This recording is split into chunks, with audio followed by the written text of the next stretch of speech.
how this HTTP networking etc. works. Okay, so we are on the Wikipedia page, wikipedia.org, and there's English, there's Espanol, there's Deutsch. All of these languages are available. Let me open up the inspect window. So this is your HTML, right? As you can see, this is the page source. This is the HTML which is powering the look and feel of this page. A typical HTML will contain this. Will have an HTML tag. When I say tag, what I mean is this angular bracket, HTML, some stuff, close bracket, and then it ends with a slash of the same tag HTML. Similarly, you can see head, starting tag, ending tag, you have body and ending body. So HTML page is very simple. This HTML, within that there is head and there is body. The head will contain the metadata, the title of the page. So the title of the page can be seen here. If I just hover over the tab, you can see Wikipedia. What is that? It is a title here, right? This meta name description, which Wikipedia is a free online. So when you are doing a Google search, the information that is going to show up is actually going to be this content, right? Then this is other additional information that you would want to provide in your code. So this is just because you can see in the exclamation mark, this is essentially just a comment. This is not going to be a process, just only for the coder, for the developer to be able to know what he has done, right? So this is the script to use if the client is using IE7, that is Internet Explorer 7, right? Because Internet Explorer is known to be very notorious with a lot of things, right? So this is another meta name, viewport, what viewport is to be used. There's some other information, license that is to be used, etc., etc. But you get the point, right? This is the style. So this is essentially the sprite. This is all CSS information. I don't want to go into deeper into each one of these stuff, but I just want to give you a good idea about what's happening here. So this is again the CSS style, HTML font family sans serif, MS text, MS is Microsoft, WebKit, the different font sizes, line heights. So this is all CSS, which is making the page beautiful. Okay, let me just close this down now. So head, as you can see, when I'm hovering over head, nothing is getting highlighted in this page, right? But if I hover the body, you can see this is getting highlighted completely, right? Why? Because these are the elements, all the things that you are seeing on a page are always contained within the body tag. So you can see H1, see the blue one, right? This is the H1. It's similar to the H1 of a typical document that you create. Is the heading 1. Right? Central text logo, there's a class, the style is font size is 1M. M is a style, is a unit of measurement in web world, where EM is indicates the instead of hard coding that it should be pixels, because the pixels will vary, right? In different nowadays with devices having different resolutions. In certain devices, for example, my device, which is a very high res. What do you mean by high res? High res means a lot of pixels, right? So in a very high res screen, if you have just coded as pixels, 13 pixels or 14 pixels, as you can see also, the font size was defined in 13 pixels, but that got cut because there was I'm sure that some CSS code was written somewhere which said that if the resolution is this high, then don't use this, just use this, which is 1.3 m, which is a kind of a font size measurement which is independent of the resolution, okay, which scales up or scales down basis basis the screen resolution. I will not go deeper into that, but just to give you an idea. See, the margins have also converted into m's, right? Anyway, so this is H1. You can see the div class search container. So this is a search container. You can see the div. So divs are basically divisions. You can simply think of them like that. These are all the divisions, right? So these are all the elements of the page. Now here comes the console. Console is where you can do some fancy stuff, which is essentially you can interact with the page if you want, and understand something more about the page. See, as soon as you start writing it down, On language change, you can do something else. Okay. Uh, then comes the sources. This is where you can see all the screens, all the files that have been loaded. So Wikipedia.org has these assets, just the image. So see this image. I'm sure this image will be somewhere here. This is the image, right? This is the Wikipedia logo, right? It's in a PNG. This is the Wikipedia logo, and this is Sprite, which is all the. So why do we use Sprite? So Sprite is basically an SVG format. SVG is essentially a vector format. What is a vector format? Okay, I understand that I'm just routing and rerouting and routing in my mind. Reason being, there are so many things which are interconnected. Sorry, there's so many things which are interconnected, and they're best exposed in this manner. Okay, so what is SVG? SVG is a particular file format of images, which is think of it like scalable vector graphics. SVG. What's a vector? What's scalar? So vector is uh, so vector images are those images where the design or the objects have been created by some mathematical equation. Okay, so a mathematical equation determines the curve of the line. It creates the colors. It creates everything. While a scalar image is or raster image. The right term is raster image. A raster image is like a PNG or a JPG or BMP or anything like this, where uh, it's a essentially a pixel has been given a certain color code, right? And because multiple pixels have been given a certain color code, a certain image emerges. While in SVG, it's all mathematical equations. So now you can imagine as you scale up or scale down a certain raster image like a JPG PNG, it starts to distort. Why? Because the information which was loaded in the pixel was only so much, right? And it was not designed for higher resolutions. Because with higher resolutions, the pixel size will start increasing, right? So when you increase, so you had an image of, let's say, 100 pixel by 100 pixel.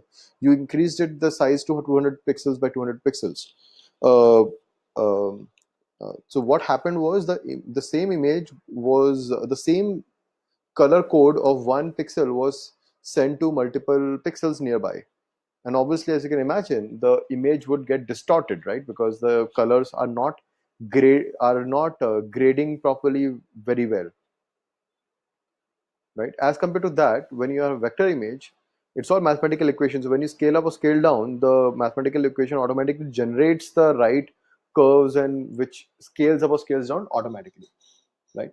And you use this sprite. So sprite is an asset type in CSS or in web design, or actually in any kind of digital design, which looks like this. So all the images, all these images are put on one single file, because this allows that when the page is to be loaded, instead of calling for each one of these images independently, a single sprite can be called from the server. The server can just send one sprite image in one go, and because it's SVG, it will be very, very, very cheap. Cheap in the sense it's going to be very, very light. Uh, the size of this image will be very small because it's all mathematical equation. It's not storing any information, right? So with this sprite it coming in one go from the server, it saves a lot of to and fro. If that wouldn't have been the case, each image would have required a separate HTTP request from the browser to the server. Okay, HTTP requests are very expensive. Okay, what is an HTTP request? So I explained how a browser, when given an instruction to load a particular website, goes to the DNS server, gets the IP, and the IP points to a certain server. So the browser then loads the information from the server directly. So what is that information that is coming in? The information that is coming in is in the form of the images, the HTML files, the CSS files, the JavaScript files, and so on. Each of this requests are coming via HTTP requests. You make an HTTP and nowadays HTTPS request to the server. Okay. In a typical browser like Chrome, at one time in one session, you can only send 8 requests to the server. Okay, 8. So now you can think of it like this, that it's a 8-lane highway that you have connected between the browser and the server. Once you have understood, once you have detected, once your browser has found out where the server is. Okay, so now there is a 8-lane highway that has been created uh, to make requests to the server, and similarly you have an 8-lane highway to receive the information from the server, right? So at one point of time, if 8 requests have sent, only 8 uh, responses you can get, right? So now if you have too many images or too many packages, too many files, too many itsy bitsy things that you are requesting from the server, send me the font, send me this, send me that, blah blah blah, it's going to take so long to actually get all the things that are required to show up or to build out this page. So this page might require HTML, this page might require images, this page might require font information, this page requires CSS files, JavaScript files, dependency files, blah blah blah. Correct? So if all of these are sent one after the other, you can imagine that the client will be kept waiting for a long time because not all the assets have received. And that is why it is useful if you have a sprite. One, it is light if it's SVG. Two, it is sent in one file, so only one request is consumed, right? And the third thing is, once you've received in this format, then in CSS you can code that in this sprite I just want this number of pixels, which will show that okay, this image will be represented here, right? Let me just show you that as well. So if I just go and do just this inspect this image. So you can see class is sprite svg commons logo system. Okay, and if I just go here, you can see the dot sprite as the class, right? And background image is linear gradient, transparent. The URL is this, but svg background repeat is nothing. Yeah, svg commons logo system. So sprite was the class given for that particular image itself. Okay, as you can see, as soon as I hover over sprite, all the images have lightened up, right? They've all become blue. Why? Because this class has been applied on all of these images. Why? Because they all belong to the same sprite image. And now if I just look at the svg commons logo sister as the second class, you can see the background position is 00, width 47 pixels and height 47 pixels. I'll show you what that means. It means if I just go back to the sources, the background position is 00, that it starts from here, the top end, and 47 pixel down, 47 pixel here, right? Let me show you via some other image. It's a Wikiversity. Same story. There's a sprite class, there's a class of SVG Wikiversity logo system. So now you can see the background position is 0 and minus 409 pixel, right? Because it's going down. So minus 409 pixel and width of 43 pixels and height of 37 pixels. So if I just go back to the sources, where is this logo? Here it is, correct? So 0, that is x-axis, is still 0, y has gone down to minus 409, and minus 409 would be somewhere here, and from here 43 pixels, 37 pixels, whatever that like the length and width were. So this is how the CSS is coded out, and you get to a point where you get a beautiful looking website. Okay, let's go and see what's the JS. So JS is let me just pretty print this. So pretty printing means now it will look okay. So let me just pretty print this. So now it is readable. If I remove it, it becomes very difficult to actually understand what's going on, right? And in any case, this has been abstracted out, so I cannot really make sense of most of it. But you can see there is a do and ready function which does some length processing. The search input, get element by ID, search input. So get element by ID, search input means there will be an ID called search input. If I just do a quick search here, I can, sorry, search input was the term. What did I do? Sorry. Search input. So I'm sure this will be the search input. So let me just check if this is the term. Yeah, see, input ID of search input. So some kind of JavaScript was written that find this element, search input, and then style it by padding right 16 into T, which is maybe they're trying to make it resolution independent. So they're doing some sort of jazz. Anyway, so this kind of JavaScripts are expected, and then there is an index file. See, without pretty printing it, this is how horrible it will look, and you cannot really make sense of it. But if I do this, suddenly this entire code comes to life, and it's easier to read and understand, right? So this is all about all the files and the source files and how you can discover it. Next comes network, and this is going to be fun. So I'm just going to refresh this page, and I just want to show you the how all the requests came in. Okay,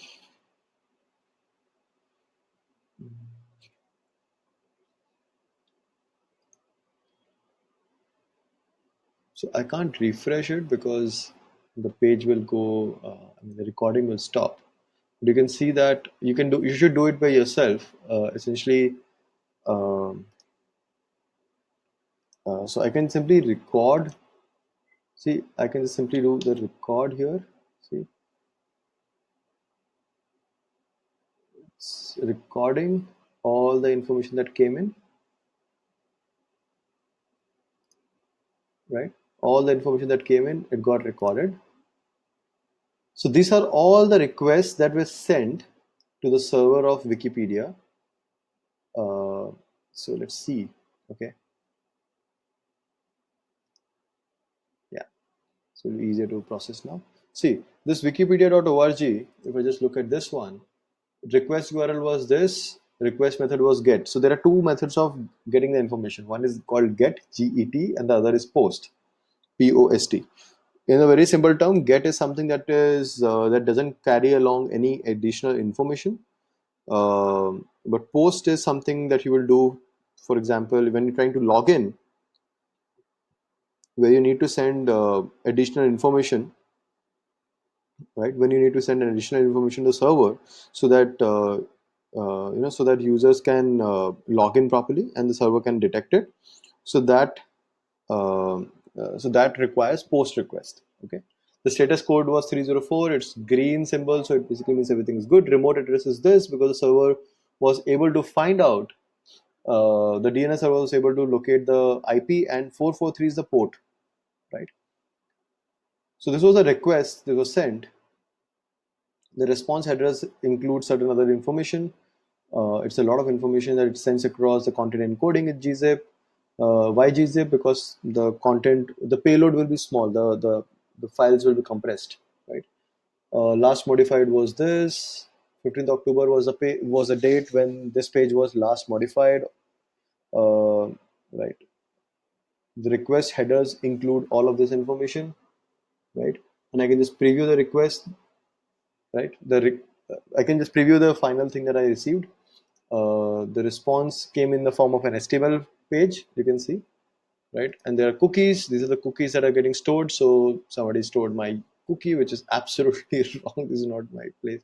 This is not my location. I'm not sure how this got recorded.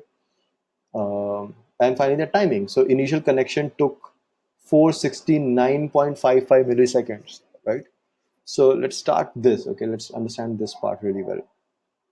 So queuing, so that is the browser took some time to queue the request of wikipedia.org, right? Then it got stalled for 4.23 milliseconds. Nobody was responding. Then DNS lookup took 6 microseconds. See this. So DNS lookup, where does wikipedia.org lie? Where is the server? Once the server was detected, then the initial connection took 469.55 milliseconds. Right? It took 469.55 milliseconds to connect with the server. And during this time, Out of this 469, actually SSL, that is securing the connection, took almost half of the time, which is 216.09 milliseconds. Okay. The request sent, once the connections were made, then the request sending just a request that, hey, give me the home page, took 0.43 milliseconds. And then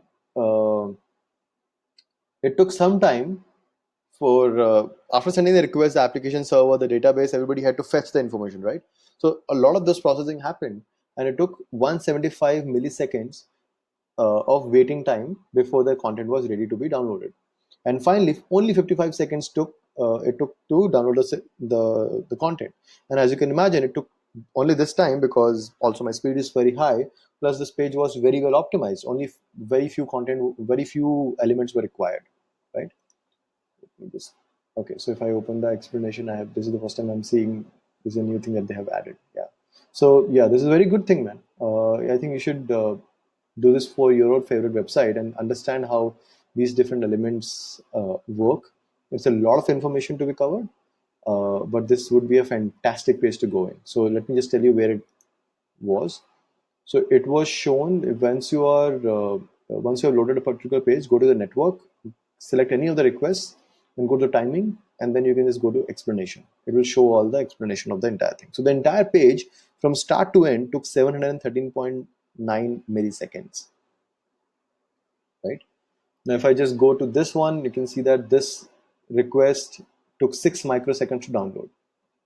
This PNG took 7 microseconds to download. Out of this time was stalled because something else was getting completed, right? So this PNG download had to wait. This activity had to wait. Similarly, this JavaScript also was stalled for 0.1 microseconds, and milliseconds, and the content download took 11 microseconds, right? So this is how you can actually go and understand the responses, the preview, and everything, right? This JavaScript, so obviously what you received was a JavaScript, right? Now you can see an overview as well, where you can easily see that I'm just so as I'm scrolling down, you can see how exactly what images were like. Um, okay, see, okay, yeah. So the very first what happened, then after that what happened. See, as I'm expanding, so first was Wikipedia.org, which got downloaded, as you can see. Now, as I scroll up, the time window is increasing, and as the time window increasing, the SVG got downloaded, the PNG got downloaded, then came the index.js, then the gt.js, then the PNG, then some other files got downloaded, then some other files got downloaded, and finally the entire page was ready to be used, right? So this is where this overview is available, right? You can preserve the log, you can disable the cache, you can do plenty of things. I would suggest that you just experiment with this, right? Similarly, the performance can be also viewed. Memory, you can take a call on the memory, how much of memory this is taking. You can see this particular page without doing anything is taking out 57, 58 MB of my memory, which is a lot, right?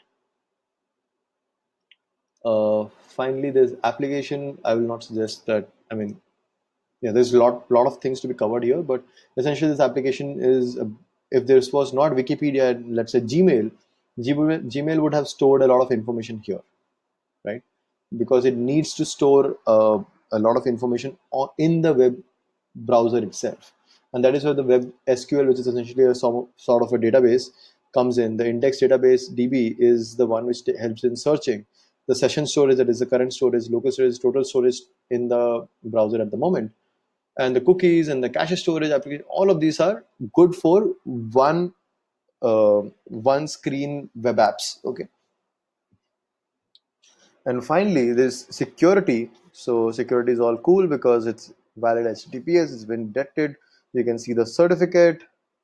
So wikipedia.org is a certificate which has been issued by the right people. And finally, there's audit. So you can do all sort of audit runs. Okay. So the device is mobile or the desktop. I'll say desktop audit of this. Let's throttle the experience, and let's say we are just loading out on a fast 3G. Okay, and let's run the audit. See, So this is how you can audit a particular web page and you can figure out how good or bad it is performing.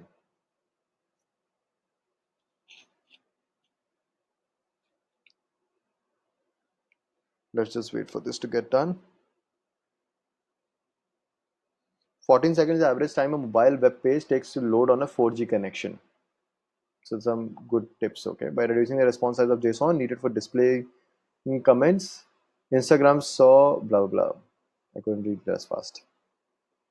Yeah, so now it's going to load it multiple times.